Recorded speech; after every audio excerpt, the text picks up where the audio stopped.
অসীম ধারা থেকে পরীক্ষায় আসা যত ধরনের ইম্পর্টেন্ট এমসিকিউ আছে সবকিছু আজকে তোমাদের শিখে ফেলবো। সেই এমসিকিউ গুলোর শর্টকাট ট্রিক্স, ক্যালকুলেটর হ্যাক, তোমার অপশন টেস্ট করে দ্রুত দাগানোর ট্রিক্স সবকিছু শিখাই দেবো। তো তোমরা মনোযোগ দিয়ে ক্লাসটা দেখো এবং অসীম ধারা থেকে পরীক্ষা আসা এমসিকিউ গুলো দ্রুত সলভ করার জন্য প্রস্তুত করে ফেলো নিজেকে। দেখো তো প্রথম এমসিকিউটা আমাদের কি দেওয়া আছে। প্রথম এমসিকিউটা আছে 2 প্লাস 0.2 0.02 0.8 সামথিং চলতে আছে, অসীম পর্যন্ত চলতেছে। বলছে এর অসীমতক সমষ্টি নির্ণয় করো। ওকে, অসীমতক সমষ্টি জিনিসটা কি? অর্থাৎ এখানে দেখো ডট ডট আছে, অসীম পর্যন্ত এর মধ্যে যোগ হচ্ছে, বুঝছো? বাট যোগ হলে আসলে কি হচ্ছে ভ্যালুটা দেখি। দেখো তো, দেখো 2 এর সাথে 0.2 0.02 আবার কিন্তু হচ্ছে 0.002, এরপর আবার 0.0002, মানে একটা করে জিরো বাড়তেছে, এমন এভাবে অ্যাড হচ্ছে। তো যখন তুমি অ্যাড করবা তাহলে আসলে ভ্যালুটা কি হচ্ছে 2.2222 এরকম করে চলতে আসে না, বুঝছো? তার মানে আসলে ভ্যালু যেটা হচ্ছে 2 এর সাথে সামথিং অ্যাড, মানে 2 এর থেকে বড়। তো তুমি এবার অপশনের দিকে তাকাও তো, কোনটা 2 এর থেকে বড়? তুমি যদি 9 কে 20 দ্বারা ভাগ করো 2 এর থেকে এটা অনেক কম, তার মানে এটা ভুল। দেখো 20 কে যদি 11 দ্বারা ভাগ করো, এটাও দেখো কিন্তু আমাদের কি আসে যে 2 এর থেকে কম, তাহলে এইটাও কিন্তু আমাদের হবে না।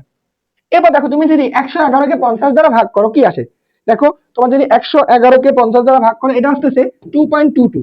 এখন তোমার এখানে একটু আসলে মনে হতে পারে আসলে এটা অ্যান্সার কিনা, তুমি পয়েন্টটা টেস্ট করো। তুমি যদি এটা টেস্ট করো দেখো 2.2222 এরকম অনেক কয়টা আছে, মানে ক্যালকুলেটর দেখাচ্ছে। তার মানে আসলে এইটা হচ্ছে আমাদের সঠিক অ্যান্সার, কারণ আমাদের এটা তো 2.2222 এমন। আমি দেখো অপশন দেখে কিন্তু অ্যান্সারটা বলে দিতে পারলাম কে। এখন এটার যে বেসিকটা, বেসিকটা তাহলে কি? বেসিকটা হচ্ছে এমন যে অসীমতক সমষ্টির ফর্মুলা হচ্ছে a ডিভাইডেড 1 মাইনাস r। এ মানে হচ্ছে কি বলো, প্রথম পদ, এটা হচ্ছে প্রথম পদ, আর আর হচ্ছে আমাদের অনুপাত, মানে এইটার অনুপাত, যে কোনো দুইটা আমাদের পদের অনুপাত। ওকে, এইবার দেখো এ হচ্ছে এটার প্রথম পদটা কি বলতো 2 1 মাইনাস আর। আর কি, তুমি যদি 0.2 কে 2 দ্বারা ভাগ করো এটার একটা অনুপাত, 0.02 কে যদি 0.2 দ্বারা ভাগ করো সেটা একটা অনুপাত। আমি ধরো প্রথম দুটো নিয়ে কাজ করি, যে 0.2 ডিভাইডেড 2, তাহলে এটা যদি ভাগ করো এটা ডিরেক্ট চলে আসে ক্যালকুলেটরে 20/9, এটা হচ্ছে অ্যান্সার আমাদের ডি। বুঝতে পারছো? তো কত দ্রুত কিন্তু দুইটা প্রসেস আমরা সলভ করলাম, তোমাদের যেটা মাথায় থাকে। দেখো আমরা আর কিছু এমসিকিউ এরকম সলভ করি। দেখো এটার দিকে একটু তাকাও, দেখো 4 এর সাথে সামথিং যোগ হচ্ছে ডট ডট ডট ডট, এখানে বলছে অসীমতক সমষ্টি নির্ণয় করো। তুমি ফর্মুলা দিয়ে করতে পারো। এবার দেখো অ্যাজাম্পশন মানে মেথডটা কিভাবে করব। দেখো তো এখানে কি আছে, 4 এর সাথে সামথিং অ্যাড মানে কি 4 এর থেকে এটা বড়, এটা অবশ্যই 4 এর থেকে বড় ভ্যালু হবে।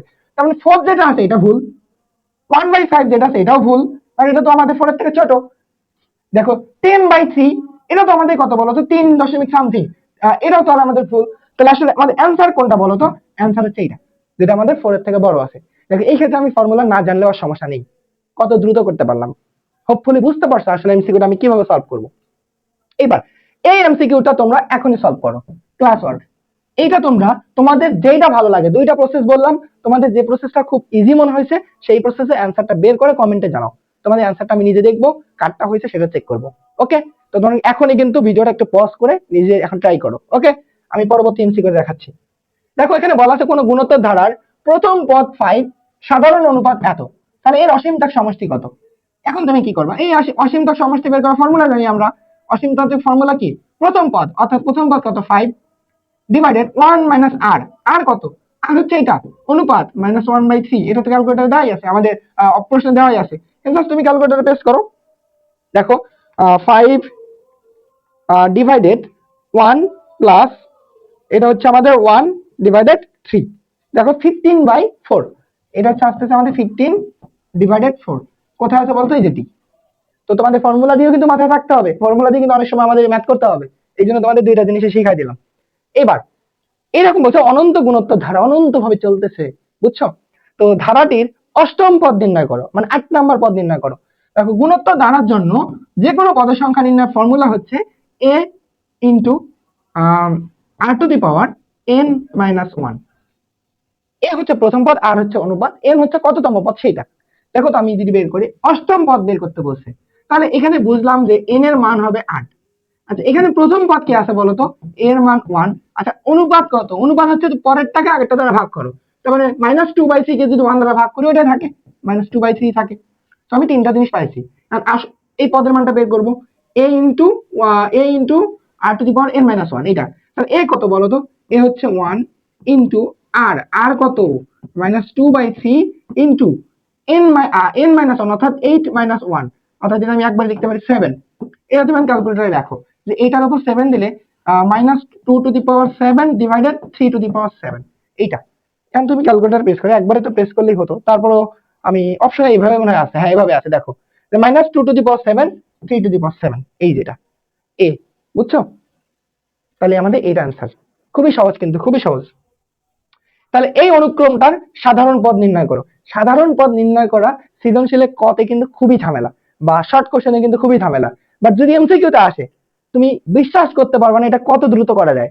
দেখো আমি তোমাদের দেখাচ্ছি। তুমি দেখো, সাধারণ পদ মানে হচ্ছে এই পদগুলাতে n এর মান 1 বসাইলে আমি এই প্রথম পদটা পাবো, n এর মান 2 বসাইলে আমি পরের পদটা পাবো, 3 বসাইলে পরের পদ, 4 বসাইলে পরের পদ, এমন।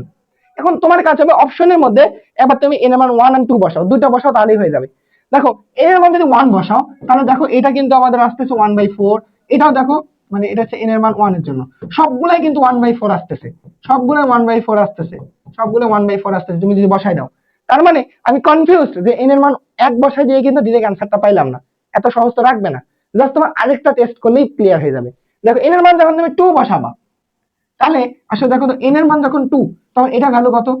দেখো এটা আসতেছে 2 ডিভাইডেড 2 + 3 মানে 5। দেখো তো 2/5 কে আছে দ্বিতীয় পদে? নাই, তার মানে এটা আমাদের ভুল।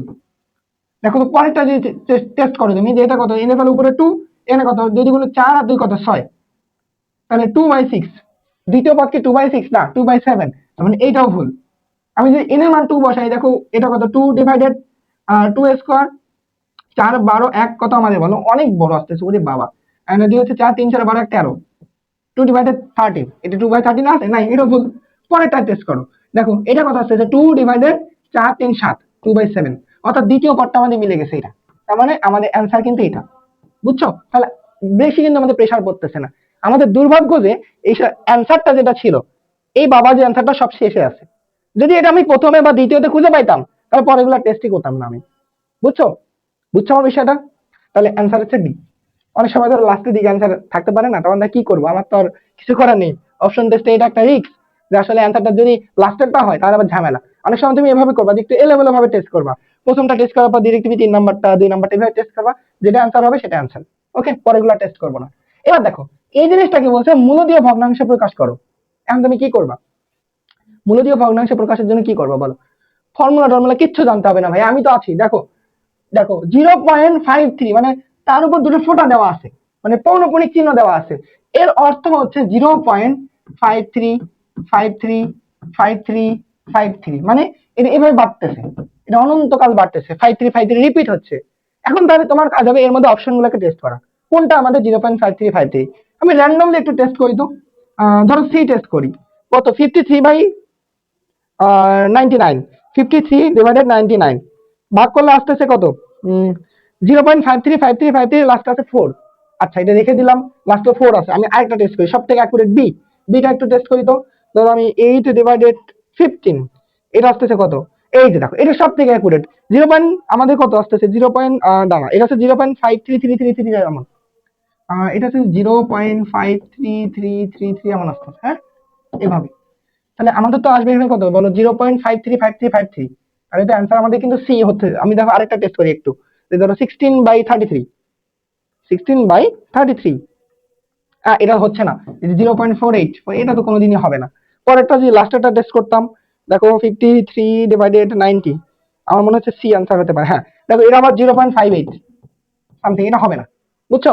অবশ্যই পারফেক্ট অ্যান্সার এটা, 0.535353 হবে। তাহলে অ্যান্সার হচ্ছে আমাদের কি বলতো, সি। আমি কিন্তু প্রথমে এটা অ্যান্সারটা দাগালে সব থেকে বেস্ট হতো, আমি তোমাদের চেক করার জন্য, বোঝার জন্য বললাম। তুমি ডিরেক্ট প্রথমে যখন এইরকম পাবা ওটা অ্যান্সার, বাকিগুলো টেস্ট করবো না, বাকিগুলো মরে যাক, দেখার আমাদের সময় নেই, পরীক্ষা থেকে বের হয়ে পরে দেখবো, বুঝছো? ক্লিয়ার তো কনসেপ্টটা? বলো লাস্ট এই চ্যাপ্টারে একটা সব থেকে ইম্পর্টেন্ট একটা এমসিকিউ, শুধু এটা এমসিকিউ না, এটা কিন্তু আমাদের সৃজনশীলেও আসে। সৃজনশীল একটা কমন কোশ্চেন, যে বলা থাকে, একটা দেখো প্রশ্নটা কি দেওয়া ছিল, এমন একটা প্রশ্ন দেওয়া আছে, বলছে এই অসীম গুণোত্তর ধারার উপর এক্স এর উপর কি শর্ত আরোপ করলে এই ধারাটার অসীমতক সমষ্টি থাকবে। এটা আসছিল আমাদের যশোর বোর্ড 2024-এ, সৃজনশীল একটা প্রশ্ন এখানে দিয়ে দিছে। তাহলে কিভাবে সলভ করব? এটার জন্য তোমার আলাদা তেমন কিচ্ছু লাগবে না, জাস্ট আমি তোমাদেরকে একটা কনসেপ্ট বলবো, তুমি ওইটা অপশন টেস্ট করবা। দেখো কিভাবে, তুমি মনে রাখবা, ধরো তোমার কাছে এমন একটা শর্ত আছে যে x is greater than 0 and x is less than হচ্ছে আমাদের বললাম হচ্ছে কত 0, 0 না, কি বলি, এটা হচ্ছে -2, এরকম একটা শর্ত আছে। এখান থেকে কি বোঝা যাচ্ছে বলো তো? এখানে হচ্ছে ধরো এইদিকে ধরো একটা 0 পয়েন্ট আর এইদিকে ধরো আমাদের -2 পয়েন্ট। এখানে আমি দুইটা জিনিস পাইলাম, যে এক্স এর মান 0 থেকে বড়, অর্থাৎ 0 থেকে বড়, এক্স এর মান -2 থেকে ছোট, -2 থেকে ছোট, কোন দিকে? এই দিকে। বুঝছো? এবার দেখো তোমাকে আমি আরেকটা কেস বুঝাই, তাহলে আরো ক্লিয়ার হয়ে যাবে। ধরো এমন অবস্থা তোমার কাছে আছে যে এক্স এর মান 0 থেকে বড়, আরেকটা কেস বলা আছে কি যে এক্স এর মান আমাদের হচ্ছে -2 থেকেও বড়, এরকম দুটা কেস দেওয়া আছে। এখন ধরো তুমি একটা সংখ্যা রেখে নাও, এই সংখ্যা রেখার উপরে বসা, এবার মানটা চিন্তা করো। একটা হচ্ছে কি 0, একটা হচ্ছে ধরো আমাদের -2 পয়েন্ট। প্রথম কেস কি বলছে? 0 থেকে বড়, -2 থেকেও বড়, অর্থাৎ -2 থেকে বড় এইদিকে। দেখো দুইটার দিকে যদি একটু তাকাও, কি বোঝা যাচ্ছে? দুটা বিপরীত দিকে না? দেখো দুটো কিন্তু বিপরীত দিকে আছে। মনে রাখবা, যদি এই শর্ত অনুযায়ী সংখ্যা রেখায় আমাদের দুটো বিপরীত দিকে থাকে, তাহলে মাঝে বসবে হচ্ছে আমাদের অথবা। কি বললাম? অথবা। আর যদি দুটো একই দিকে চলতে থাকে শর্ত অনুযায়ী, তাহলে মাঝে বসবে হচ্ছে আমাদের, মনে রাখবা, এবং। অর্থাৎ এক্স ইজ গ্রেটার দ্যান 0 এবং এক্স ইজ গ্রেটার দ্যান -2, এই শর্ত। আর যদি এটা থাকে তাহলে আসলে আমাদের কি হবে? এক্স ইজ গ্রেটার দ্যান 0 অথবা এক্স ইজ লেস দ্যান -2, আসলে এরকম শর্ত হবে। যদি তুমি এবং আর অথবা এই কনসেপ্টটা বুঝে যাও, তাহলে এই ধরনের ম্যাথ তোমার কাছে অনেক সহজ। এখন দেখো তুমি কিভাবে সলভ করবা।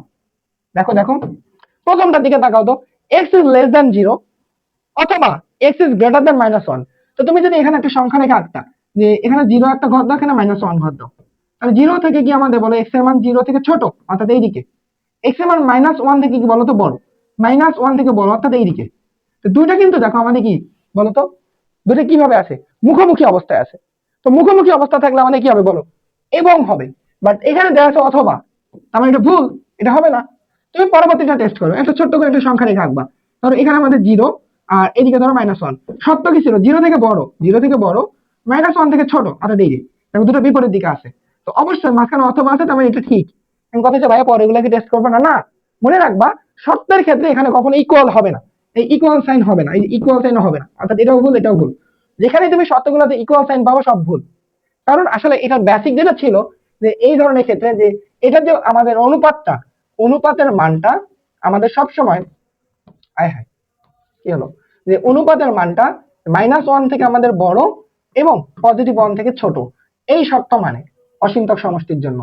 তো এই ক্ষেত্রে তো আমাদের কোনো ইকুয়াল সাইন নেই, তাহলে কেন ইকুয়াল সাইন হবে? তো তুমি যদি এবং অথবা কনসেপ্ট জানো, এটা বুঝাইলাম তোমাদের, বাকিটা তুমি অপশন টেস্ট করে খুব দ্রুত কিন্তু দাগাতে পারবা, যতই আমাদের এটা সিকিউ এর কোশ্চেন হোক। এমসিকিউ তে আসলে আমরা কিন্তু বস। ওকে?